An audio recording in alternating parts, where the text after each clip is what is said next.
Hey guys, maybe I should start a podcast. No. No. No.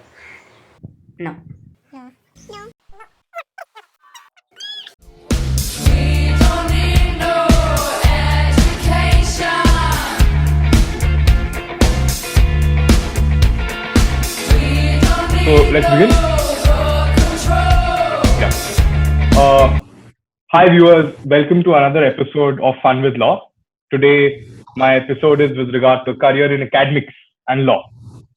So today, I'm very honored to have Professor Joshua Aston, who has been my contract professor in law school in my first and second year, and then he later shifted to Australia. At So I think it would be better if you introduce yourself because then you can also address your current role and everything. So that's first. Thank you for having me and congratulations for your new venture. Really Yes, proud of the work that you've been doing. Well, I have been working as Associate Professor of Law at Edith Cowan University since 2018 and yes, sir. also the Associate Dean of the Law Discipline at the School of Business and Law, which is the second largest school at ECU. I also happen to be a member of the school executive, and my main role here is to provide leadership to the law discipline. So that's all about what I've been doing now. Yeah. Okay. All right. So I think it's great. Actually, before I begin, I have a small thing to share. So Joshua sir and I have been in touch since after you left law school also, and I'm not usually in touch with a lot of professors, but you helped me a lot in my second year in terms of my mental health, and I'll tell you why. There's a small incident. So one day I was just walking in the corridor, and this was like in the beginning of the law school, and I was very flustered, and I didn't know what was happening around me, and I had like beard and everything. So you called me, and you said, uh, like, "Are you all right?" Like you literally said, like, "Kya hua?" You look very flustered, and at that point of time, like my self control was very low and everything, and you called me, and you just and the fact that first of all, I felt that nobody cares about me. And then you called me and then you asked me, is everything all right? I said, no. And I said something very, a very underconfident statement. I said, no, I'm fine. It doesn't matter. And then you just said, you are one of the most intelligent students I've met. You just need a little bit of grooming. So I went and got a haircut that day. And, sir, that was one of the biggest boosters that took me out of that, negativity at that point of time. I can't thank you enough for that. Like, that's I don't know. I don't think so. It matters to you that much. How much it matters to me, because that just I don't know. It made me happy just for that point of time. And thanks a lot for that. Thank And you, yeah, Jalaj. Believe me, I remember every moment of that day, and I remember yeah, what I told you after the yes, class got over, and I very well yeah, remember what you did, and then you came back to my office with a yeah, neat and a decent haircut, and showed, yeah. you showed me. Then. Because the thing is, you are very strict. Also, you're not very strict. You're strict. Like you want your class properly. So obviously that doesn't make you very popular with the student community. So my friends keep asking me, why do you why is it that you're so mesmerized with Joshua sir? Why is it that you're always saying nice things about me? I said, he did something great for me, like that no one else did. So yeah.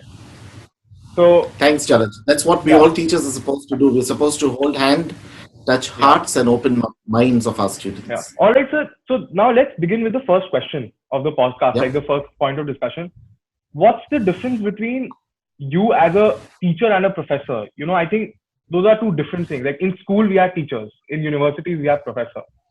So, because professors are also there to build their careers rather than, like professors are there in their own path and students are on their own path. So obviously, like, what do you feel is the difference between, you trying to connect with each student as a professor, or sometimes, you just do things because you're set to, or this is part of your job. Yeah, thanks, Jalaj, for that. I think as a professor, there is less of holding hand and moving forward, whereas as a teacher, there is more of that. And that is expected also because that's a different level in which you are. But I Yeah. think as a professor, it is more about seeing how you can pick up uh, your activities at the school or college, how you can do well in your internships, how you can get placed and become employable. And that's where it really matters because that's a different stage in your life that you're Yeah. looking at. As a teacher, it's very different. But then I think in both ways, you are touching lives. In both ways, you are consuming yourself to give light to your student Yeah. in that All right, sense. sir. That's nice. So we'll talk about your journey as a law student and then as an academic later. But I think Yeah. I would want to know is first that what is like a typical day or typical week in your life? Yeah, Jalaj, I think what my colleagues tell me is they say that I'm a very super organized person, and I think undoubtedly they are saying the Right. right thing, because if you Yeah. actually look at my whole week, it's very well planned and very well structured. So a Okay. normal week for me would be attending office, meeting my students, maybe attending certain research projects with them, spending good amount of time on my LinkedIn profile, which is I think very important for everyone. And apart from that, I'm catching up with world news. I'm also sometimes seen playing soccer, frisbee, or basketball with my colleagues. Other than that, I tend to receive about 100 emails every day. Some of them are for approvals, some of them are for information, some are for other action items. And other than that, I do wear a number of other hats. So as you already know, I'm also the trustee and member of the governing council of 3 colleges in Ahmednagar, which are affiliated to the University of Pune. So that is Okay. something that takes up a lot of time. And But I understand. So also, can you tell me like what are the major 4 or 5 roles that you are in right now? So you are a professor, you teach, and so I'm then an associate professor. yes. So you teach which subject? I teach human rights law. I've not given up my teaching. All So right. I'm doing And human rights law, yeah, which is a core unit taught at the School of Business and Law. I'm also yeah. doing my research, which I've not given up. So All right. On I've and what published, are the topics you are yes, I've looking? managed to publish 2 books this year, All and right. both are really something that are hitting the shelves very well. Yeah. I've been leading a research into cybersecurity with another colleague. I've been writing articles on current issues, for example, racial discrimination against the Chinese people in view of the corona COVID-19, as we know. Yes. So that's something that I continue to do. I'm also playing my leadership role, the administration part that I Okay. have Okay. to. Okay. Okay. And All right. just by being virtue of associate dean of a law discipline here, I'm also Yeah. the member of the Council of Australian Law Deans. So that's a Okay. very, very powerful body which looks into how the legal education should be, moved Yeah. towards excellence. So, sir, what was your journey like? Like, how, like, where did you grow up? Like, what kind of background did you have? Because I think both your parents are in this profession. Like, they're both into law or they're both That's academic. correct. Yes. So, yeah, the journey has been very interesting. You'll be very surprised to know that law is my second graduate degree. I had never planned to do a bachelor's in law. I've got a bachelor's in political science, after which I was planning to appear for my civil services exams and, pursue a career there. Okay. It so happened that there was a very close friend of mine who wanted to take admission for the bachelor's degree in law, and that was supposedly the last day of paying the admission fees.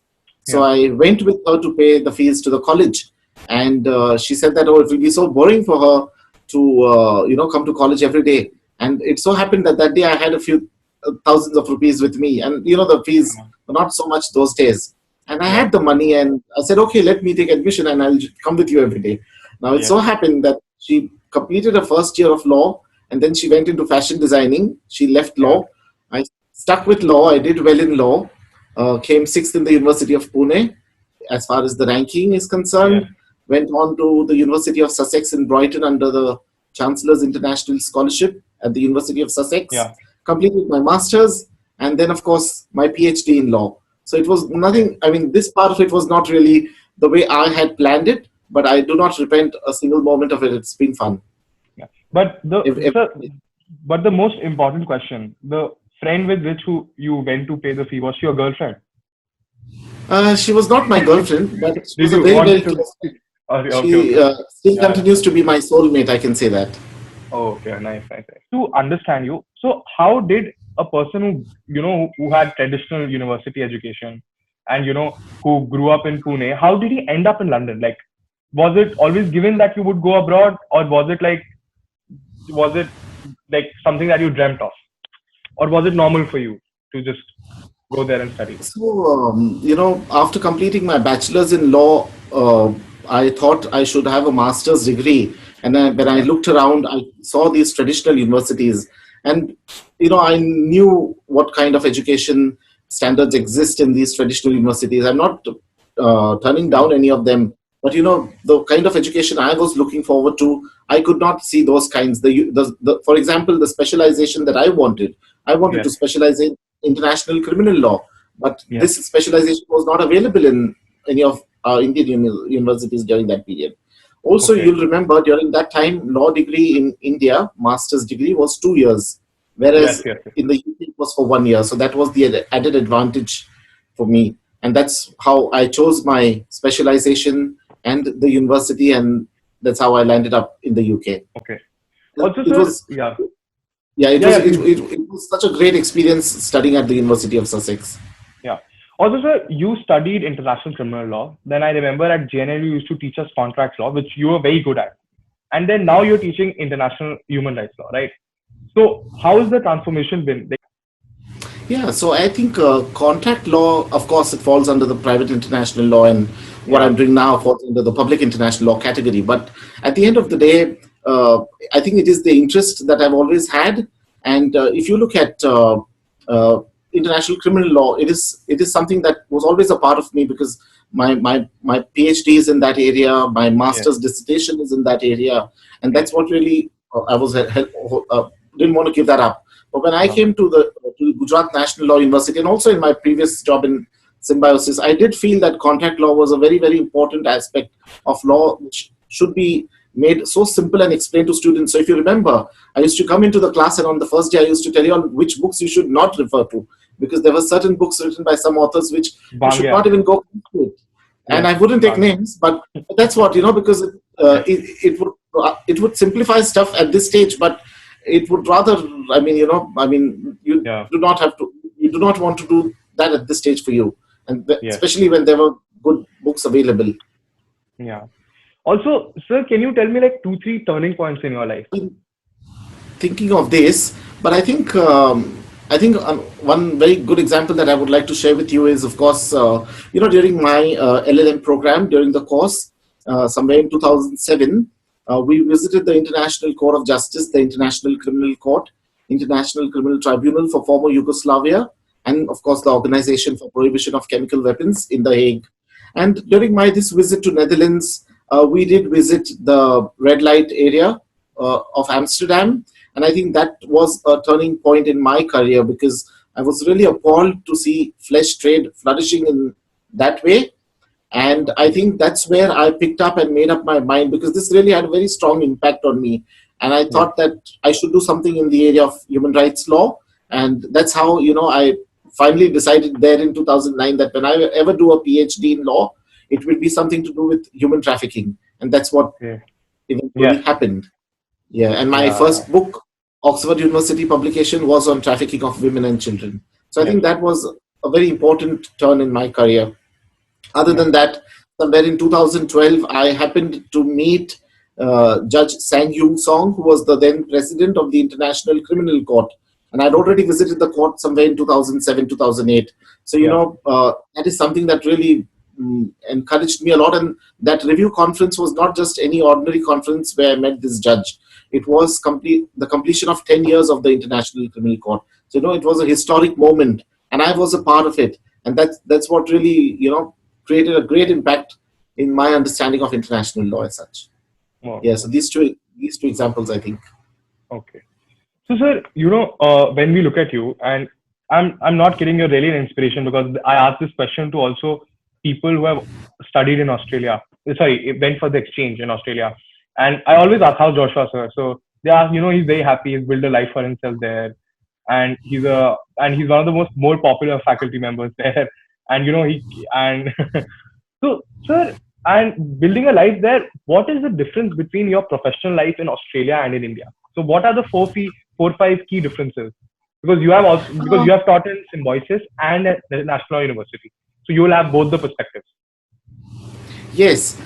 In fact, a School of Business and Law at ECU is the only university recognized in Western Australia to offer an accredited law degree. So, we already have the online education. So at the moment, I understand that because of COVID-19, a lot of universities have gone online. There's nothing new for ECU. We were already like this, and we continue to be online. So it's not a big change. So if you ask me about this professional difference, I think as far as teaching is concerned, now most of my students are online, and I may not even meet any of them in my lifetime, but then they are still my students. So I think that is a huge difference, because in India you've got more of that personal touch and connect. But having said that, I have to say that now these students are more connected with me than ever before, because now there is no time, space barrier. That limitation doesn't exist. And that's why we are in touch at any given point in time, at any place, wherever we want to be. Yeah. I think other than that, if you look at professional life, the hierarchy is not as rigid as it is in India out here. I think they're more output oriented, and because of this, your productivity would really double. You'll be able to do better, because there's almost no red tapeism, almost no bureaucracy, almost no filling up forms, and all the arduous procedure that you would otherwise have to go. That is true. So, sir, also I would like to point out one thing. So, infrastructure wise, and that is, I don't think so we can blame like the admin of a college for that. That is the Indian education system in general. So, for example, when I started this call with you, you told me you have 4 screens in your cabin. Yeah.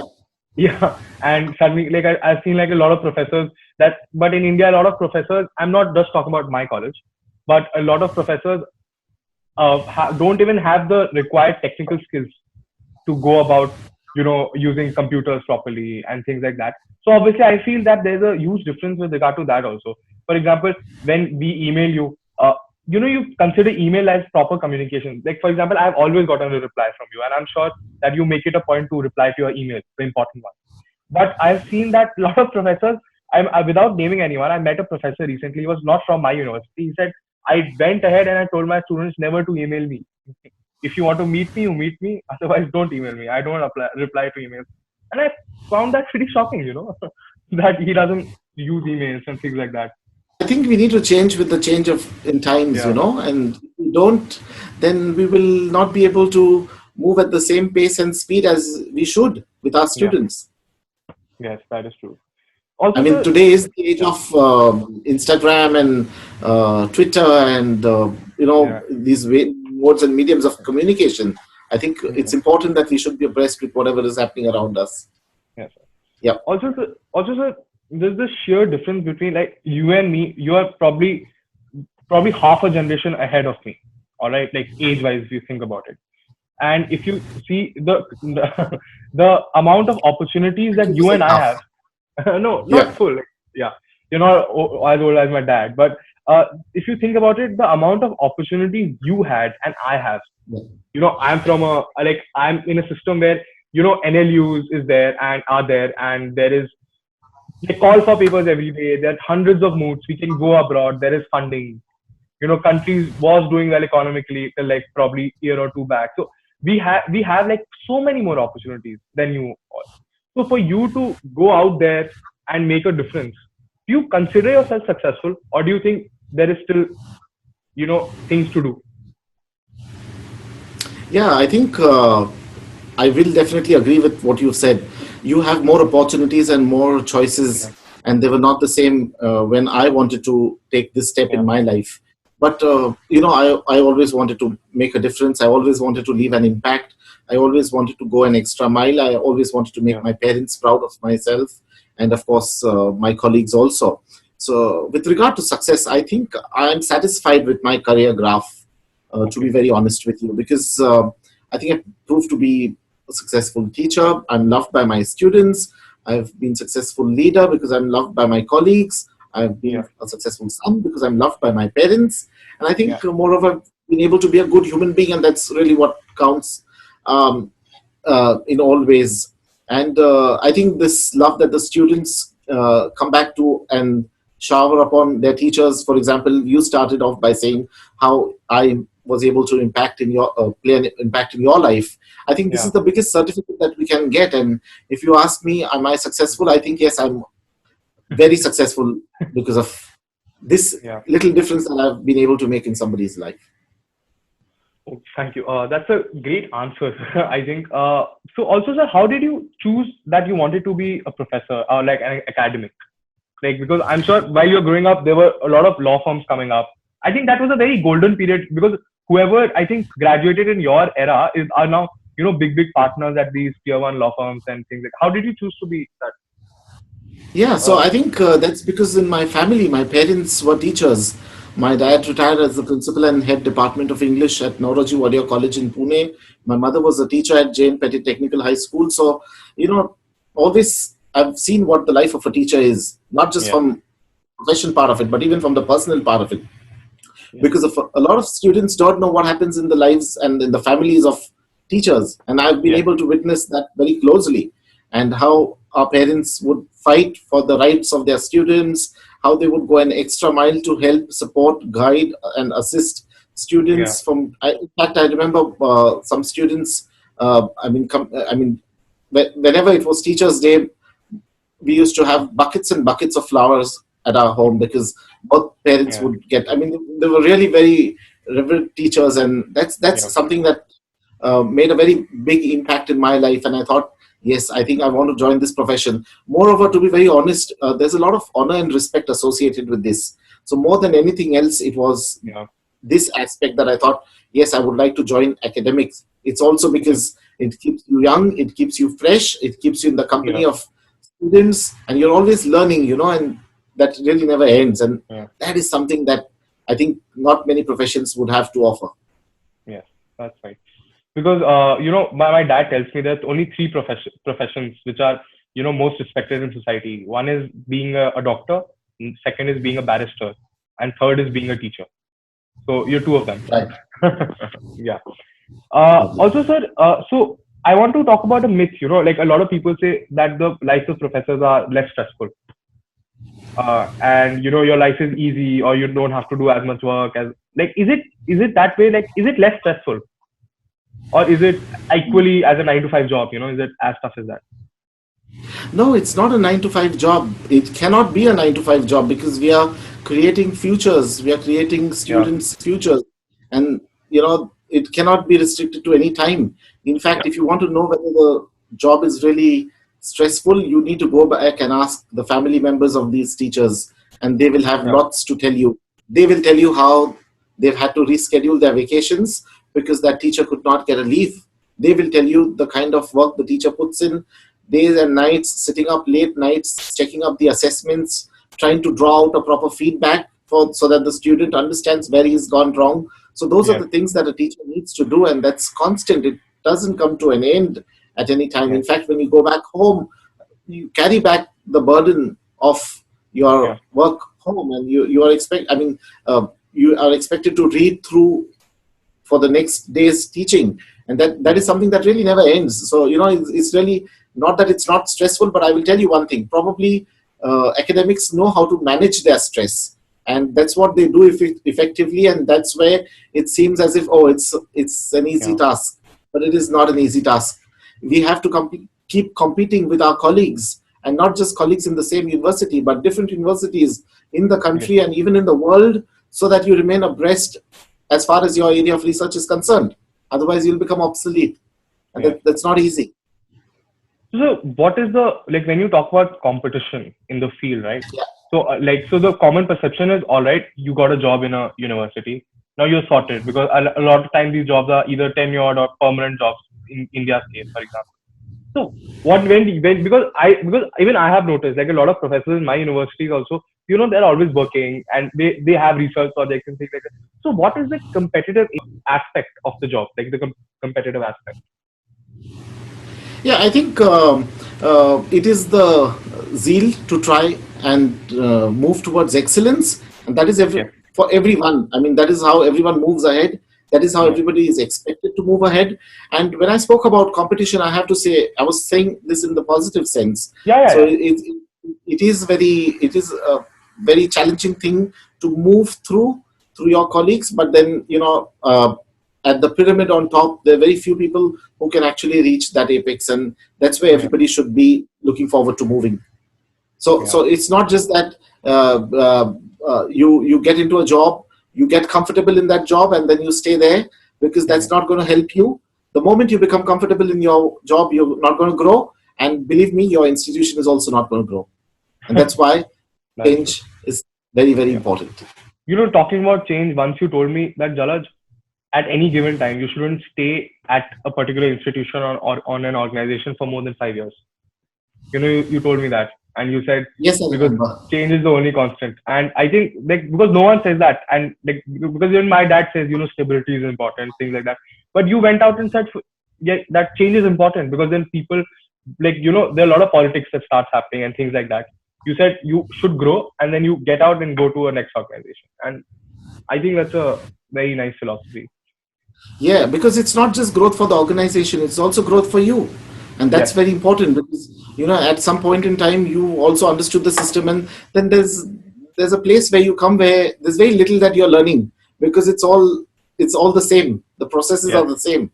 That's when you know that, this is the time for you to move. And believe Yeah. me, if you're the best, you will get absorbed. You'll never be out of job. You will always get absorbed. It's always nice to, but at the same time, you You are have not to be the best. supposed to be one who keep hip hopping from one job to the other. So you need to spend Yeah. a good amount of time in an institution before you finally get out. Yes, all right.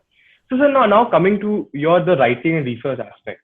You're one of the most consistent writers. Okay, so I remember in my first, second year itself, you had, I remember your book, MCQs on contract law. That was a very popular book, because a lot of universities had that. Your book on the I think the Rome Statute, I think your first book with Oxford.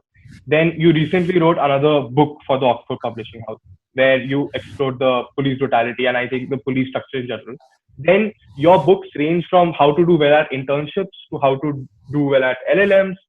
There is so much versatility, and I really appreciate. Like, I don't know, how do you do that? Like, how do you structure that in your mind? All right, so today I'm researching on police brutality, but then tomorrow I have to look at LLMs also.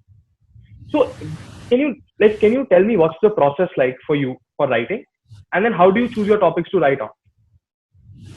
Okay, so I think most of my books that I've written, the real work that has happened is between 12 midnight and 6 a.m. And that has been my best time because I'm at my best during that. So there's no disturbance, there's no kind of. Yeah. And as far as picking up and choosing these subjects is concerned, it has mostly been because I was always interested in taking up burning issues. Those were the things that really I thought I should touch upon. And I always have this thing for having. I mean, the law has to be made as simple as possible and then brought to that down the last reader. And if it has to be the student, then that may be it. But it has to be brought into him to a language that he would understand. And that's something that has always pushed me forward. As far as the internship book is concerned, that's again because I've served as a placement officer in 2012 at Symbiosis Law School, Pune. In fact, did a lot of work in setting up the placement cell there. And that's where all that knowledge and thing that I gained there, I thought it has to be used at some stage. And I tried doing it at GNLU with one of the faculty conveners of your placement cell. But there was very little that I could contribute because I was also the Dean of Students' Welfare and the other roles that I was holding. But I thought that, yes, putting that in the form of a book will be finally beneficial to the students. And believe me, that has been such a great, great contribution, I feel, because at the end of the day, there are a lot of students who come back to you and say that, oh, yeah, I found this information in this book. This is one book where you find everything in one place.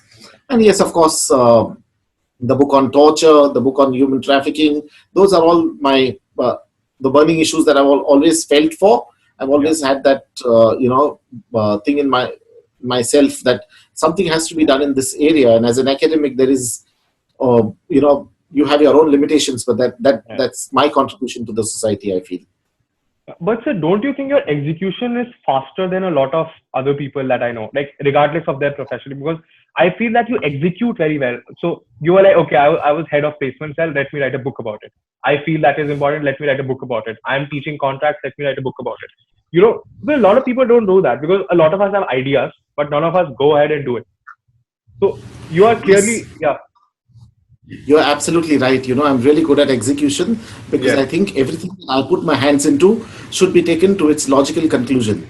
If I don't, then I have my time. In fact, when I was working with Professor Bimal Patel, who was the director of Gujarat National Law University, I was working as his officer on special duty, and Professor Patel used to come up with so many ideas. He was a box in which there were so many ideas, and they were just coming out in so many ways. And I was so happy because the one who was picking up this and picking up that idea and that idea and taking it to its final Yeah. solution and then putting a full stop on it. And I've done that in a number of other institutions also. And I think that is my forte. I'm really good at it. Because I did identify that. So It's a also, good selection. Yeah. Also, sir, one thing more, and I think just let me know if I'm stepping the line here or something. So, can we talk about the economics of being in this profession? Like, especially top 4 or 5 NLUs, their direct placements, it's horrendous. Like the amount of money they make since their first day. It's like sometimes you feel, okay, what is happening? So then, as compared to that, the thing that the kind of remunerations that you receive in the teaching profession, so a lot of students say that they don't want to do it. But I have seen, like, for example, when I talk to you sometimes, I feel you have built a very nice life for yourself. And it's not like it's not all about money and things like that. Only, like, is it true that they make a lot less money than people in other professions, in law, for example? Okay, so to be very honest, I think we need to get our priorities straight, because teaching is a profession that teaches other professions. And if you're looking at teaching in that respect and that's how you get into academics, then I think money was not a priority, because if money was your priority, you would have done business or you would have done something else. Having said that, yes, I will agree to the fact that, yes, as far as the salaries are concerned, they're not so great as compared to other professions. But that doesn't mean that you stop there, because as a teacher, you can, publish articles in journals. And if you are aware of the fact, if you publish good articles, you actually get paid for them. You can write books in your area of research. And although it's not a great amount, you can earn royalty on the sale of your books. I think more, as I said earlier, there's more of honor and prestige associated to this profession. And that's where, you can file into probably being on the advisory committee of some big committee, maybe Bar Council. You could serve as an independent director of some company. And there are other incentives and perks that you do get. I understand that as far as India is concerned, you have the 7th Pay Commission in force. And that is not really so bad. I mean, it is coming up to the standard. It is meeting the market standards, and it will at some stage. But understand that, given the population of India, the kind of education we have, the number of students we get, I mean, this disparity is always going to be there. This will exist. If you look at teaching in foreign countries, I think over here also, if I have to compare, yes, the salaries are not as great as what they would be in other professions. But I think it's an informed decision that has been taken. And if it has been taken, I mean, we've not done this because of the salary aspect. It has been done because there are many other things that were looked into. And I would really tell the viewers, don't come to teaching because you did not get any other job anywhere else. Because if you do that, you will be doing something really wrong with your students. The number of students who are going to be looking at you with such a lot of, I get it, sir. I know. So, and teaching is very rewarding. Like in my 3rd year, so I've taken a certain sessions. For example, I'm interested in law and tech or something. So I recently took a session on internet ban. And for me, it was like I had to literally stand for an hour and talk about that, properly explain it. And 20 people turned up. There were a lot of people. And then I stood there. And the fact that 20 heads were nodding at me and listening, and I had the attention of just 20 people, I felt so good, because I'm into stand-up comedy also.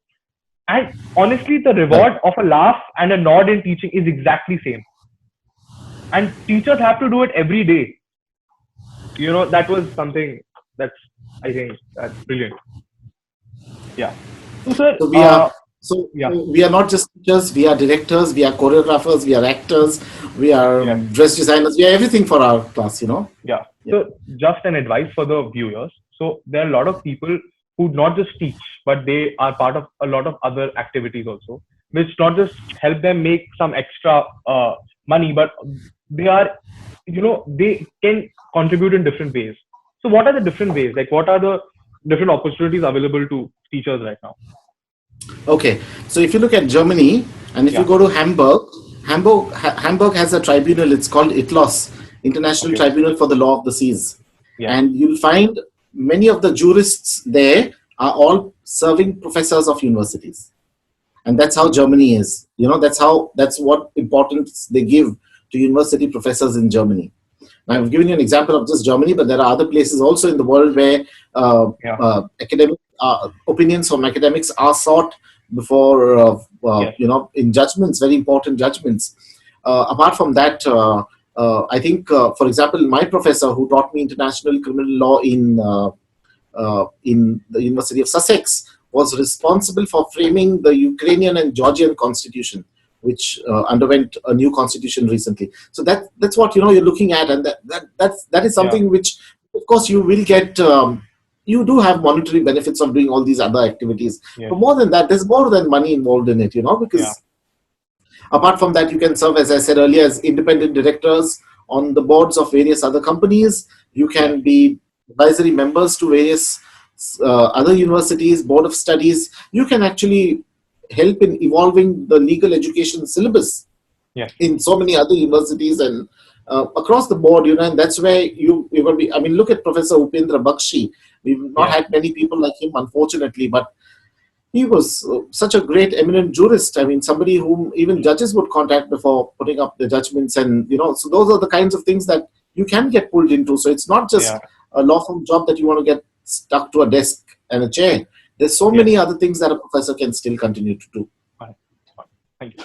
Also, sir, now let's talk about research in general. So, for example, if today a professor in Australia, he gets a research grant of probably $100,000. So how is that money disseminated, and what's the process of researching? Like, how do you go about it, and what's the end result of this research? Right. So I think we have something called as ARC grants here, Australian Research Council grants.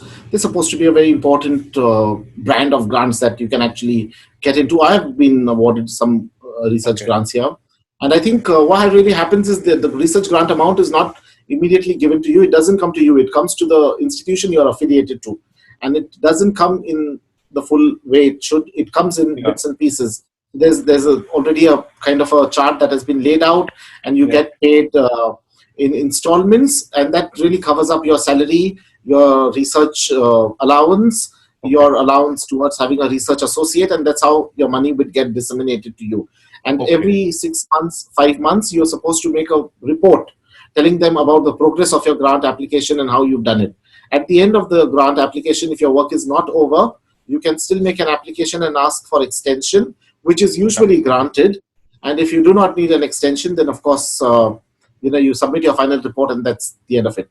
And that's really great. And when you're doing this, you can also have side by side your publications that can go on. You can write books, you can teach, continue to do everything else.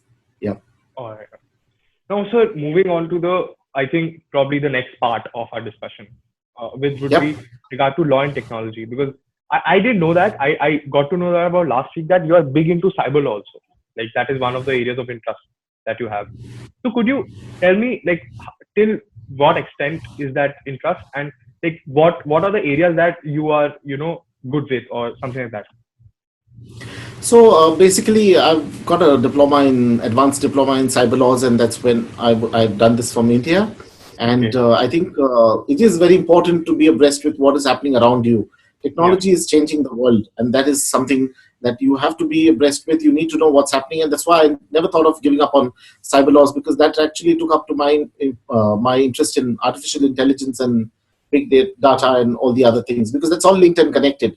And it's important to not be obsolete in this profession, and that's why I always thought that it's interesting to know stuff, so that I can crack a conversation with my students on anything that is happening around us. And I think when I came here, we have got 2 cyber law units that they teach in this discipline, so I'm associated with them. And other than that, we have a postdoc fellow, a cyber security postdoc fellow sitting in our discipline here. So there's a lot of other things that we keep doing in terms of connecting security, law, technology, cyber security to be specific, and of course artificial intelligence. So we try to bring it in tort law. For example, we talk about one of my colleagues teaches artificial intelligence. He talks about driverless buses, and what happens if there's an accident that is caused because of a driverless bus. Who's going to be liable? Finally, what happens in tort law? What happens in the law of contract? all those things, Yeah. you know. So, sir, are you able to find answers to that? Because I'm a very big law and tech enthusiast. So even we get, okay, so if today, if a machine makes a painting, who gets the patent?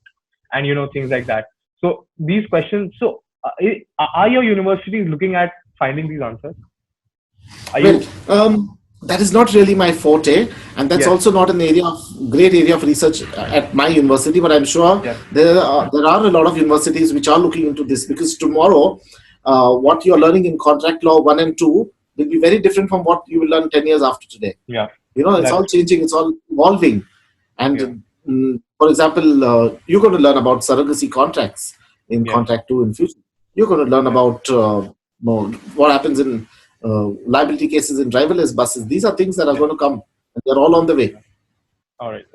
So why is it that computer science is not part of the basic education of a lawyer? For example, we are taught history, sociology, like these two things, like there are 3-4 topics that are taught in all universities, because people feel that they're so basic to understanding the subject that they need to be taught, even though they are humanities subjects or things like that. So don't you think computer science should also be taught, a little bit of coding and things like that? Look, I'll tell you something very honestly. I feel the legal education in India is over-regulated and under-governed. Now you Yes. have the national university system, which is great. These are Yeah. hybrid universities. They were set up with a different objective. That's also very great. Yeah. But the governing bodies which are controlling what happens in the teaching sphere are the same. And until and unless there is no change in that mindset, things are not going to improve. At least you have law and economics being taught in your university. Yeah. And law and economics plays a very important role when a judge needs to make a judgment.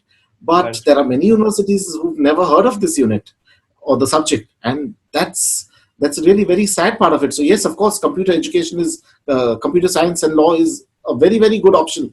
And that's what is expected from these hybrid universities, that you bring in this. For example, when you're studying law, we have forensic science taught in our universities, but many universities don't do that, and that's so important. So I don't think this is done in any of the national law universities, but out here we have a unit called coronial and mortuary law practices, where students have to witness autopsies. Okay, when you're talking about forensic science and forensic education, it's not just looking at books and studying from there. We've got something called as flipped classroom here. So that's what we learn, the practical aspects in the classroom and the theoretical aspects outside the classroom. That is something that is missing. That is something that should happen. That's true. And sir, I have noticed one thing when I talk to my friends here. So like, I have a friend who's like 3-4 years older to me. So he's from an NLU, and then he went to study. He did LLMs from one of the colleges in UK. So he was saying, I have to top the subject. So for me, there are notes, and I will just read them through, again and again and again. So basically, the process for being best student in the class was to read whatever is reading more number of times. He said that's all. He said now that I studied in the UK and his friends tell him what the cases in Australia and America is, he said that we actually have to work 10 times harder, to be at top of the class. So what's the difference? Like, why is it that being a topper in India doesn't actually mean you are intelligent? You are you studied well, but it doesn't mean you're intelligent. But if someone tops there, it means you're actually intelligent. So why is it? Yeah, because I think gaining information is one thing, but gaining knowledge is completely another thing. And that is what we're looking at.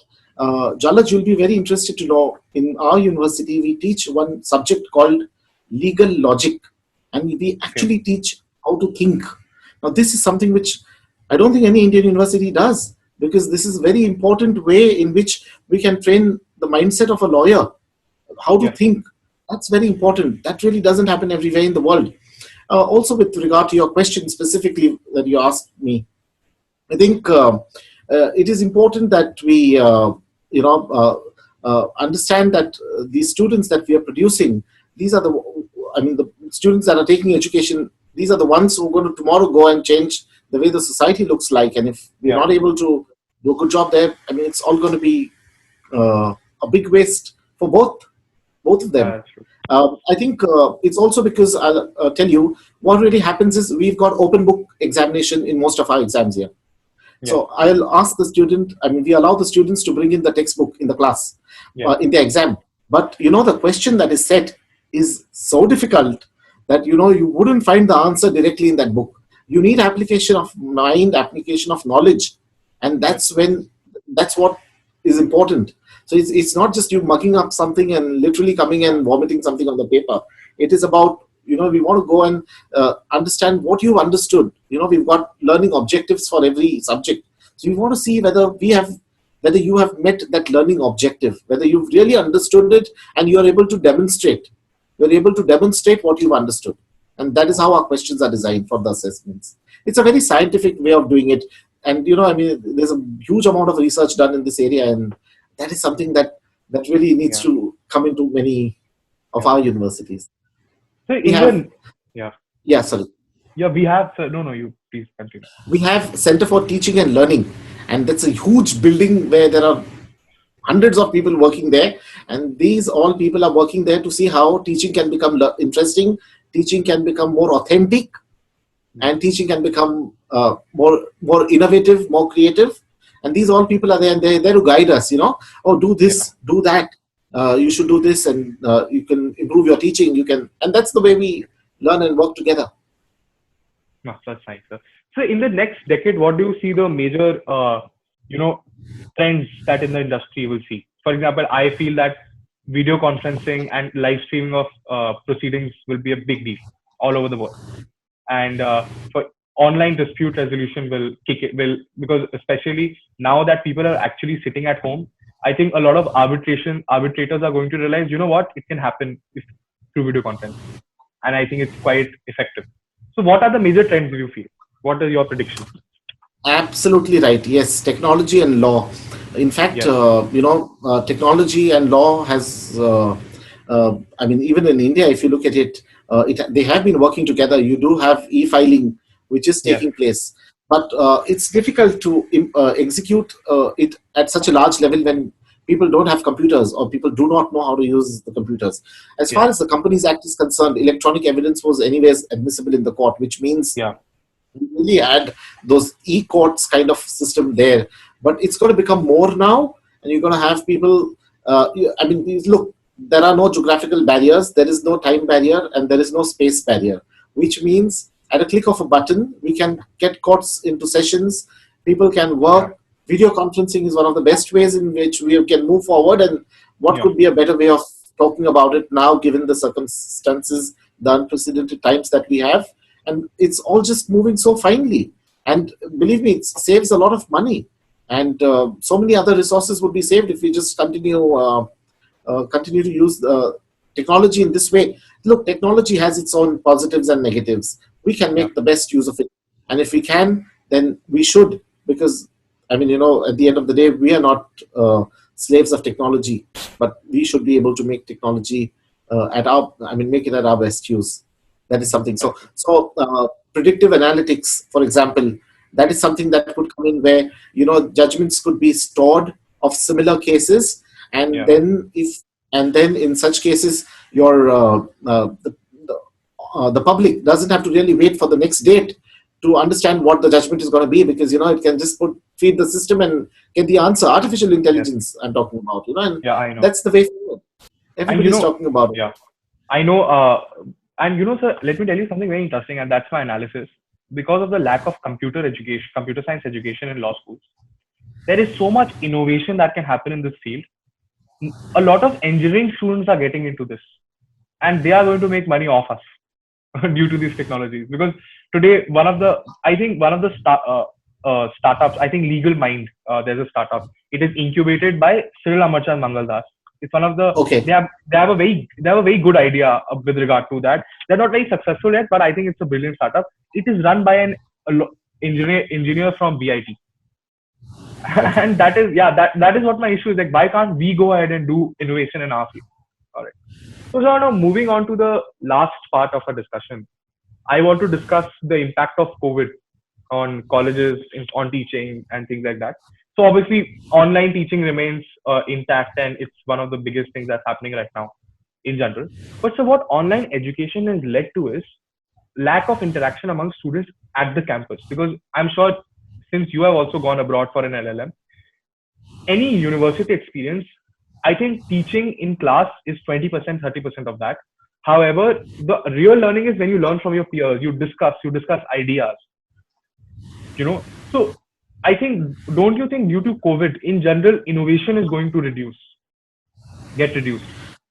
Okay, so I think we need to understand what is online education, because I think it's not the same way we are understanding it. So Okay. when we do online education here, we do it synchronously, which means when I'm taking a class online, my students can see me and I can see them connected to Okay. their computers, and they all can talk and contribute, and they can ask me Yeah. questions and I can answer them. Yes. So we are still having the same kind of interaction. Nothing has changed. It's just Yes. that the medium has changed. So they are sitting in their own luxuries of their own homes, and we are still Yeah. interacting. We are still doing it the same way. So it's not a recorded lecture which is posted online. It is a Okay. synchronous lecture which is taking place live, and the student is sitting there at the other end and listening to you. And he asks you questions and you answer them, and it's that way, you know. So that's the way we do it. And after every lecture, there could be a tutorial where informal discussions could take place, Yes. you know, about what has been already discussed and taught. I think if that is what we're talking about, it really doesn't make a difference. I mean, I'll tell you something. Technology enhanced learning is Yes. the mantra of today, okay? And we have to tap it. Yes, sir. So our learning has to be enhanced by technology. That's the way we can only. That's the only way we can move forward today. Yeah. It's always nice to have students face to face, but Yeah. given these situations, and if you have a number of students and it's hard to put everybody in one classroom, I mean, let's make use of technology. Yeah. Serves the But purpose. yeah, that is true, sir. But if you think about it, and that is why I'm in for campus education, where I say students shouldn't stay at home at all. They should, because the best ideas, the best discussions I've had with my friends with regard to the legal knowledge or anything. For example, one day we were discussing what is the difference between faith and belief, and how, like, we were discussing God and the legality of how these things come. And that discussion was happening between 1 a.m. and 3 a.m. in my hostel room. So, obviously, when we sit together and discuss these things, it's just different. But obviously, these circumstances dictate you can't do anything about it. But, sir, don't you think, due to these circumstances, especially this semester, because the classes will be online for even for students who are already there, students are saving a considerable amount of money. So there should be a rebate in fee or something like that. Yeah, that's a good question. Yes. So I can tell you what's happening at our university. We have Yeah. extended our current semester. We are Okay. going to start the second semester a little later. Yeah. So our university has gone ahead and returned certain type of fees that we collect from the students generally. Okay. Okay. And we've tried and returned. I think we're not taking parking fees from them and refunding that amount and lots of other fees. And yes, I think this is the time when people should go an extra mile, because look, these universities, colleges, and schools, they have their own corpus fund, and they've probably sometimes, they have budgeted these kinds of unforeseen expenses that might occur. And it would be a good gesture if they have to refund some part of fees, Yeah. or try to make sure that the financial burden is a little less, because I understand that students take loan and then they're coming into education. Now, for example, in Australia, what the government has done is the government is giving job seekers allowance to people who've just lost their jobs because of COVID. Our university is providing grocery support and food support and everything for students who are in need. We're also having a limited amount of money that is being given every month to these students to run their household. We've got a good number of international students. So our university has been doing a lot of things. I think these are unprecedented times. The world has changed every minute since the outbreak of COVID-19. So I think Yes. extraordinary, unprecedented times requires extraordinary measures. I think Yes. everybody needs to put in their bit to help the student community. Indeed, of course, Yeah. in any But way sir, that is possible. it was very nice to hear what the measures your university is taking, because I think it's brilliant. Because like, for example, mine is a 5-year course. So if you even take out one semester or 2 semesters, it's fine. Like, it doesn't hamper my growth. However, someone who had gone abroad while taking a loan for a 9-month LLM, his LLM got reduced by 3 to 4 months. And I think some people are devastated. Like, yeah. Yeah. No, don't worry. I think we are very good as far as student satisfaction is concerned. In fact, Yeah. one of your colleagues is studying here under the exchange program, and I speak to Okay. him practically every week, and Yeah. we are in touch. Oh, that's fine. So anything, any 3, 4 changes you want to see in national universities? Any specific changes that you've noticed? Because I think you have studied Indian NLU system a lot. Because I remember in 2018 we worked on it with something that, what are the changes You're you right. want to see? Yeah. Yeah, so I presented a paper at the National University of Singapore on Yeah. this legal education system in India and how Yeah. it should improve. Now, there are tons of things that I feel that should really happen, and of course, one of that I've already told you is these national law universities, because of the over-regulated structure. It's been sandwiched between the Bar Council of India and the University Grants Commission, and that Yes. is something where we need to see how it moves forward. Other than that, I think if that regulatory aspect is taken care of, you've got the common law admission test, which attracts the best students in national law universities. Great. Yeah. But you do not have any special scheme structure to attract the teachers. The salaries, the allowances, the packages, the mode of recruitment for a national law university teacher remains the same, and it is governed by University Grants Commission, which does it for traditional universities also. So there's no real change in it, what Yeah. I'm saying, and it has to happen from both ends, because at the end of the day, if the teacher is not well equipped to teach NLU students, it would be a disaster for both that teacher as well as the student. So I think that is Yeah. something that needs to be looked at. Um, I think NLUs need to be a little more working in, working together rather than working in Yeah. separate groups. They do not want to be islands of excellence floating in the sea of mediocrity. So, that's something that need to be looked at. I think it is important. Now, for example, when I was at GNLU, I wanted to have inter-NLU exchange program, and that's what the director also was very keen of. And I prepared it and I sent it to NALSA and NLSIU, but I believe, I think NALSA or NLSIU has a trimester system, and they do not have a semester system. So Yeah. that, was a flop idea, but it's important. So, as an exchange student, you must get a chance to go and sit in another NLU for 3 months and see how things work there. I mean, why not? All NLUs are, at the end of the day, NLUs. If they call themselves hybrid structure, it is important that they work together. That is And of course, a very important thing that you, I'm sure, already know about, a lot of students from NLUs are joining law firms, and that is not really very favorable because we're not getting the best of the jurists and the best of the attorneys. And of Yes. course, GNLU, your university, has the GLASS program. Oh yeah, The that's a brilliant thing. Yeah. That is a brilliant thing, but that's only one university in India has it. What about the others? So that's Yeah. not really helping the bar or the bench. It has to be a united approach. Yeah, so that's true. I feel that the problem in universities, because I've talked to, and it's across NLUs, because I've spoken to 2 or 3 friends also about it. They say that their professors are so busy in administrative work, because I feel like without, for example, they say that sometimes they go in the staff room or the academic block and they see, and all the cabins are empty because their professors are in meetings the whole day. So, don't you think there has to be a solution to that meetings culture? Yes, I think everybody doesn't have to be in a meeting. Yes. It's very important, I feel, that if a meeting has been called at a particular time, it has to start at that time. And that is something that you need to learn from the Australians. So, yeah, they will start at that time sharp, and that's it. And they will conclude at, the time that has been indicated. Yes. And I think that is something that is good. It has to be, meetings needs to be focused. And I think everybody doesn't have to be a part of meetings. So as an associate dean of the law discipline, I attend so many meetings, and it's my job to take all the information from these meetings back to my colleagues. They're not expected to attend all these meetings with me because it would be a futile exercise for them, and it would be fatal for their work as far as that work and research is concerned. But yes, there is a lot of administrative work, but I think it also polishes you.